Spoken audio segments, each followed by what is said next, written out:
왜 우리는 가진 것에 비해서 빈곤하게 사는가?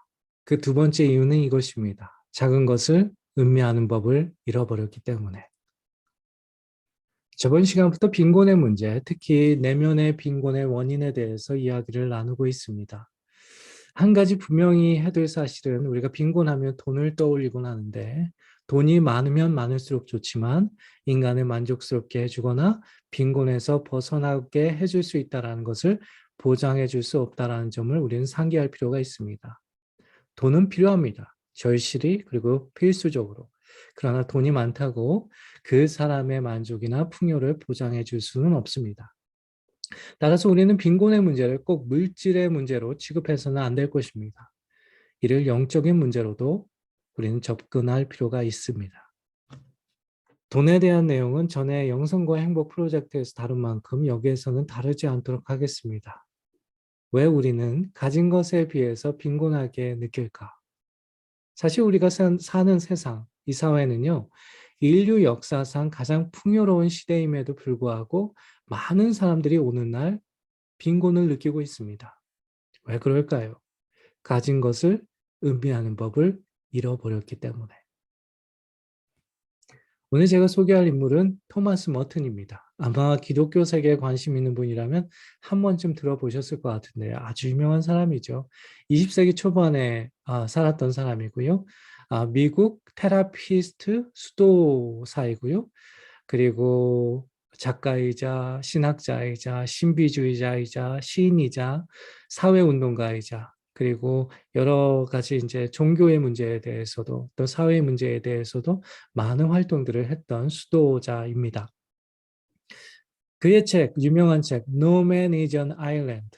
이 책을 번역하면 어떻게 번역되었는지 모르겠네요. 당신은 혼자가 아닙니다. 이렇게 번역하면 맞을까요? 그 책에 보면 다음과 같은 글이 있습니다.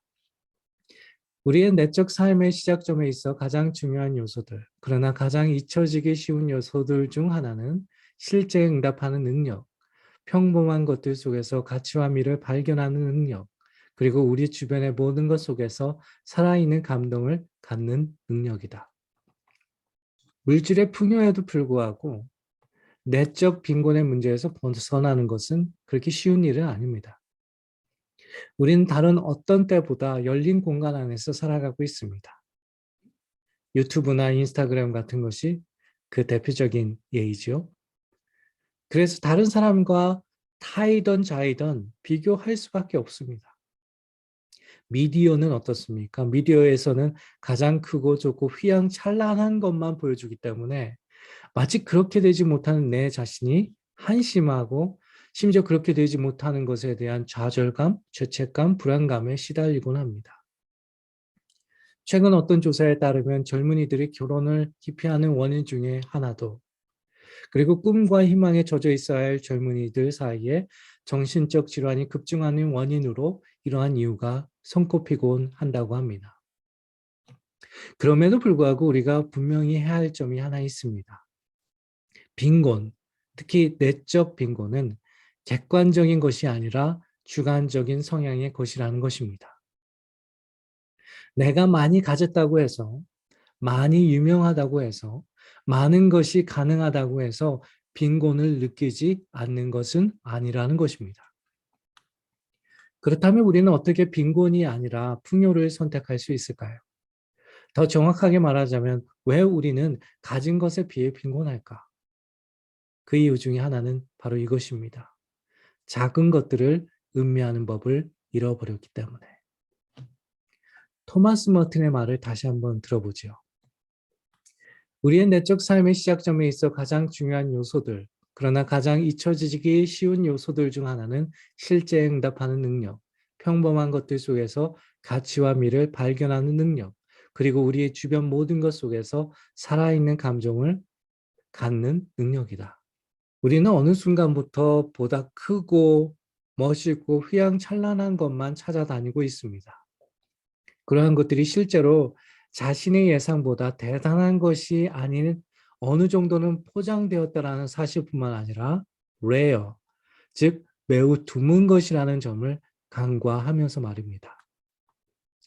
꿈을 꾸는 것은 자유이지만 그 결과 그것을 소유할 때까지 우리는 풍요롭게 사는 법을 알지 못합니다. 나는 아직 배고프다라고 말하면서 말합니다. 나중에는 장자가 말한 것처럼 내가 나비인지 나비가 나인지 모른 채로 살게 됩니다. 그저 그렇게 빠른 세월을 빈곤하게 살아가는 것입니다. 설사 그것에 이른다 하더라도 나비를 잡았다 하더라도 이미 또 다른 나비가 존재하고 있고 그 나비가 아니면 나는 빈곤해지게 됩니다. 그러나 행복하게 사는 사람들, 풍요롭게 사는 사람들에게 있어서 공통점이 있습니다. 그것은 바로 작은 것, 평범한 것 속에서 아름다움과 선물을 음미하며 살아간다라는 겁니다. 100만 원짜리 와인만 음미할 만한 것이 아니고 작은 것, 일상적인 것, 평범해서 간과하기 쉬운 것들 또한 우리의 삶의 아름다움과 선물이 될 수 있고 이를 음미하는 법을 알게 될 때 우리의 삶은 풍요롭게 되는 것입니다. 예를 들면 대다수의 조사에 따르면 인간이 나이가 들수록 제가 말하는 나이는 65세 이상을 뜻하는 겁니다. 노인이 될수록 행복도가 높아지는 경향이 있다고 하는데 그 근본적인 이유 중에 하나가 바로 소유가 아니라 일상을 음미하는 법을 터득하게 되었기 때문이라고 합니다. 생각을 해보십시오.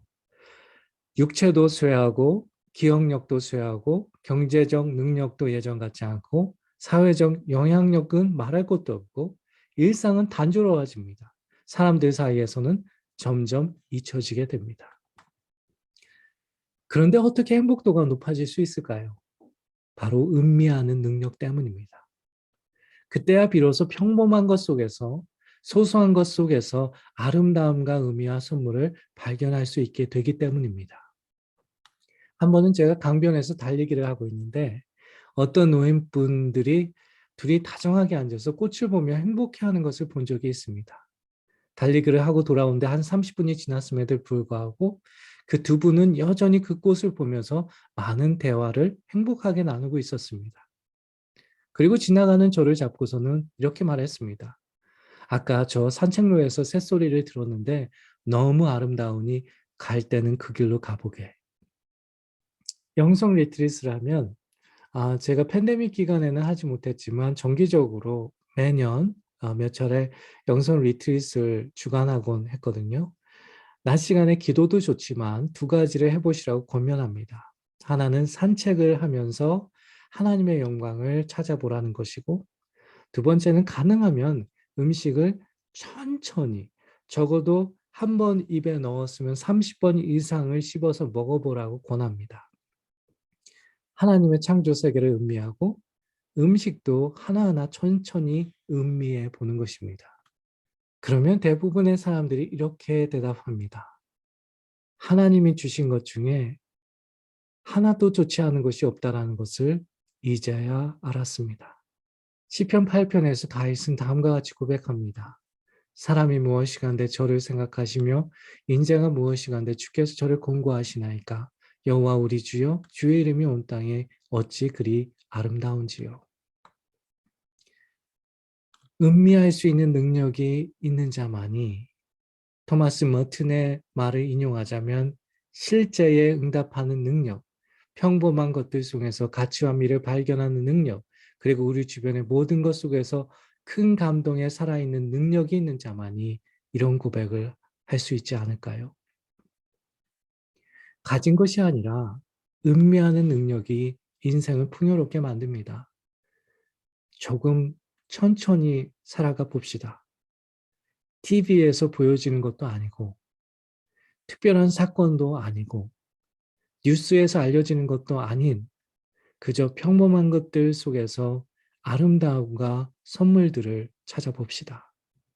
그럴 때 우리의 인생은 더 풍요롭게 될 것입니다. 그럼 우리 다음 시간에 또 만나요.